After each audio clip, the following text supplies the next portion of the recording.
Bom dia, hoje é terça-feira, 24 de março, estamos dando início a mais uma reunião matinal. O foco no mercado doméstico, obviamente, é em relação à agência de rating S&P, que manteve aí o rating global do Brasil em BBB-. Tem hoje uma agenda cheia, aliado a isso tem a pesquisa CNT-MDA, que coloca a avaliação positiva do governo em apenas 10,8%.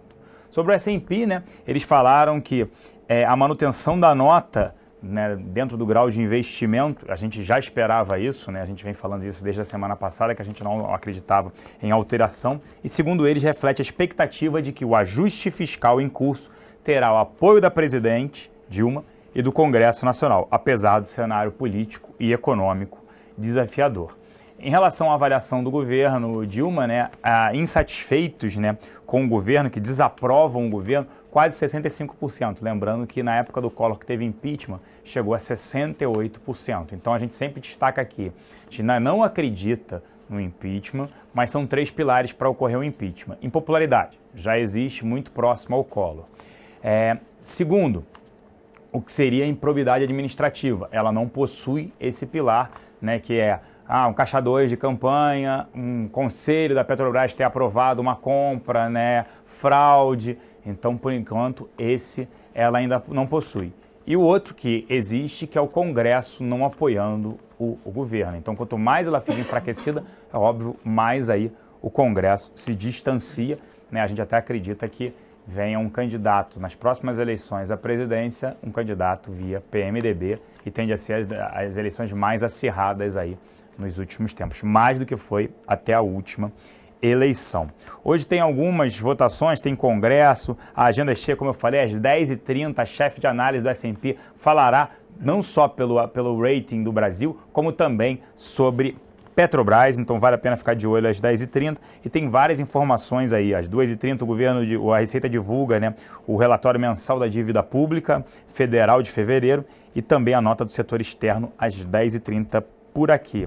Ainda em relação aos eventos, tem o Banco Central, o presidente do Banco Central e os diretores se reúnem no Senado, e também a Dilma se reúne com o ministro-chefe da Casa Civil, atual, Aloysio Mercadante. Lá fora, bolsas em alta. Aí nos Estados Unidos repercutindo a fala do presidente do Fed de São Francisco, falando que deveria subir juros no verão americano, Então seria final de junho a setembro. Na Europa, bolsas também em alta, muito por conta de dados melhores do que o esperado.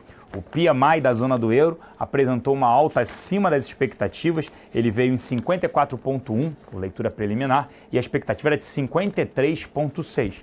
Puxando a economia por lá, a Alemanha puxando para cima e para baixo, empurrando para baixo, para variar, a França. Vale a pena destacar, hoje tem agenda cheia, tem CPI que saiu agora às 9h30, tem PMI industrial às 10h45 nos Estados Unidos, vendas de moradias às 11 horas e às 17h30 os estoques de petróleo API, então vale a pena ficar de olho. Fora isso, tem o PMI aí da China, do HSBC, o preliminar, números muito ruins, ele veio em 49,2, é o pior nível em 11 meses, só que por lá a bolsa fechou quase que no 0 a 0, na expectativa de novos estímulos. Se vierem novos estímulos, sobre pelo motivo errado que a gente fala aqui, que é injetando liquidez. Petróleo operava em alta antes das 9 horas da manhã. Agora, para falar como é que abriu o nosso índice, também o dólar e outras informações de operações, convido aqui Danilo Zanini. Bom dia, Danilo. O nosso índice futuro iniciando aí as operações no campo positivo, enquanto o dólar repercute o movimento do último pregão, trabalhando com queda. O índice futuro chegou a abrir nesse início de pregão uma valorização de 0,5%, chegou na casa de 0,6% e depois teve uma leve recuada na casa de 0,3%, refletindo aí a movimentação das bolsas internacionais. Vale ressaltar que ontem nós tivemos um dia bem neutro para o nosso índice Bovespa. O índice à vista, o índice Bovespa teve uma leve valorização de 0,11%, enquanto o futuro fechou com queda de 0,28%. Perdão, pessoal. O índice à vista teve uma queda de 0,11% e o futuro fechou com uma leve alta de 0,28%. Ontem os estrangeiros tiveram uma atuação positiva, eles ficaram posicionados em compras no dia em 12.103 contratos e seguem com um saldo acumulado de 81.467 contratos. No mês de março eles estão net vendedores em 9.000 507 contratos. A gente consegue ver aí os estrangeiros retomando a sua posição no índice futuro, que esse saldo chegou aí próximo à casa de 30 mil contratos net vendedores. Já em relação ao dólar, ontem o dólar teve uma forte desvalorização, queda de 3,05%, fechou cotado a 3,145. Ontem os estrangeiros também tiveram uma atuação bem intensa no campo negativo, ficaram net vendedores em 16.724 contratos e seguem com um saldo comprador de 179.804 contratos. O destaque aí da posição dos estrangeiros em relação ao dólar, tanto no dólar quanto no índice, mas uma atenção especial no dólar, eles estão net vendedores no mês de março em 169.831 contratos. Vale ressaltar que isso significa que os estrangeiros estão com dinheiro em caixa, ok? A nossa área de análise vai ficar de olho e nós estamos monitorando 4 papéis para o dia de hoje pela área técnica, tá? Atentos à COSAN, superação de resistência pode gerar um trade na ponta compradora e 3 papéis na ponta vendedora. São eles Energias Brasil, Brasil Foods e Minerva, ações da BIF3. Gostaria de desejar a todos uma excelente terça-feira, bons negócios e até a próxima oportunidade. Obrigado, Danilo. Falando do fluxo aqui na casa ontem, os locais terminaram o dia net vendedores em 27 milhões de reais. Eles compraram Ambev, Semig, Estácio, Petro 3 e Susb 5. Foram vendedores de Brasil Foods, Cielo, Croton, Lame 4 e Multiplan. Nos duas pontas, BR Mall, Zering, JBS e OIBR. Já os estrangeiros terminaram o dia net comprados em 22 milhões de reais.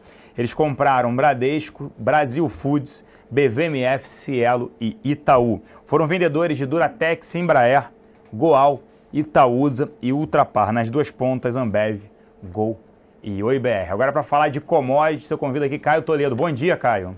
Bom dia, Celso. Bom dia, SP. Vamos lá, pessoal, fazer um giro aqui dentro das nossas commodities, começando, como sempre, aqui pelo milho. Pessoal, o indicador caiu ontem 29,44 e hoje o mercado já amanheceu em queda. Temos um gain ali no 28,17, atentos ao ponto de 28,17. Informações no campo ali, progresso na colheita, a colheita avançando bem, o pessoal já quase finalizando também o plantio de safrinha. Agora ficaremos atentos ao progresso do plantio aí e a questão de chuvas também até a colheita safrinha lá em setembro. Então vale monitorar esse movimento aqui para os próximos meses, que pode impactar principalmente o CCM 1015, que é o milho setembro. Saíram de dados de exportações até essa terceira semana de março, foram exportados 477,1 mil toneladas de milho, mas nós sabemos que esse volume é pequeno, porque agora a primeira janela, como sempre, é exportação de soja. Sobre o café, sem muitas informações do campo, apenas ali o pessoal esperando chuvas para as próximas semanas, mas me chamou a atenção 2 dados. Eu peguei ali que em Guaxupé está sendo negócio mais ou menos a R$551, isso no mercado interno. O preço médio de exportação em março tem sido $183, ou seja, R$571. Então nós temos as exportações podendo ir bem nas próximas semanas e podemos ver um gap de R$20 de diferença entre o mercado interno e o mercado externo, ou seja, estou prevendo melhores exportações para as próximas semanas e podemos ver o café subindo mais. Lembrando, rompemos os 140 lá fora em Nova York, isso aqui estava na faixa dos 178 e agora o café deve ir rumo, para hoje eu estou acreditando no número 191, mas vamos esperar essa primeira hora para a gente entrar em algum trade dentro desse café. Por último, falar sobre o boi gordo ainda segue uma expectativa de alta, tem batido muito nessa tecla desde o começo do ano e ainda seguimos com os mesmos fundamentos, pessoal. Oferta curta, demanda interna ainda fraca, exportações acelerando. Então, exportações até terceira semana de março foi de 57,1, exportações boas relativamente ao mês passado, porém, o que nós estamos vendo, pessoal, mercado interno muito fraco, então há muitos frigoríficos reduzindo capacidade de abate, pois não tem boi gordo, então podemos ver maiores altas nesse boi, principalmente para o boi outubro. Então, por enquanto, de informações só isso, desejo a todos um excelente dia e volto com você, Celso. Obrigado, Caio. Agora falando na parte de fundamentos de empresas, né? A Petrobras aí, o S&P revisou a perspectiva do rating de estável para negativa. Eles falaram que as maiores dificuldades em acessar o mercado de capitais deverão pesar sobre o crescimento da produção e a geração de caixa da companhia. E eles ainda falaram que acrescentam que a recente desvalorização do real também deverá impactar as métricas de alavancagem da empresa. Às 10h30 tem a a chefe daqui de análise do S&P no Brasil, ela divulgará, ela tem uma entrevista sobre essas informações. Quer dizer, vendendo daquilo que a gente falou, eles ainda destacaram no relatório que se a alavancagem financeira da companhia, o que é isso? A dívida líquida sobre EBITDA, que no final do terceiro trimestre atingiu 4,62 vezes no balanço não auditado, ficar entre 5 a 5 vezes e meia, eles rebaixam o rating da companhia. Então, tem que monitorar isso. Isso pode atingir esse nível de alavancagem no quarto trimestre, dado, como eles mesmos divulgaram, a depreciação do real, né, ela tem um endividamento de 332 bilhões de reais total, sendo que 70% é em dólar. Isso subiu bem. Por mais que não tenha o desembolso, né, porque ela não paga essa dívida no curto prazo, só juros, em compensação a dívida sobe no médio e longo prazo. Então, esse endividamento tende a subir e aí a gente pode ver um número próximo a 5 vezes no quarto trimestre. É um problema para a companhia, a gente vem destacando. Se ela perder o grau de investimento, maior ainda. A gente segue não recomendando exposição ao ativo Petrobras por conta desse todo esse receio, todo esse imbróglio, né? Nas nossas contas, ela precisa aí de 62 bilhões de reais para virar o ano. Pode vir uma parte da venda de ativos, mas aí a produção não cresce, foi o que aconteceu em fevereiro, caiu 1,5% em relação a janeiro, e também redução do CAPEX, que faz com que não cresça mesmo a produção. Gol e a Super PN, a BMF Bovespa aí aprovando, né, a Super PN, que tem a pagar 35 vezes mais dividendos do que as ONs, né? Isso é interessante, a gente prefere não ter exposição ativo, muito por conta do cenário macro desafiador e o dólar, que impacta não só nos custos, como redução do número de viagens, mas é óbvio que o ativo vem apresentando um desempenho positivo muito por conta disso. Vale destacar assim, algumas informações da Uzi Minas, né? A Tempo Capital, um dos minoritários, indicando o presidente para o conselho. A CSN ontem, 3 funcionários foram presos, provavelmente por desvios de até 100 milhões de reais da companhia.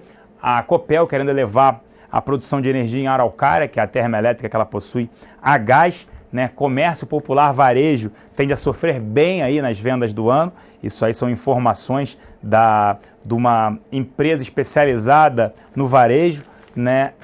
Outras informações sobre a agenda de venda de geradores de energia, isso pode afetar positivamente VEG, falando desse aumento, e até algumas informações falando de que risco do racionamento vem se reduzindo, que vários participantes do mercado, o que eles vêm divulgando é que o governo talvez postergue isso para 2016.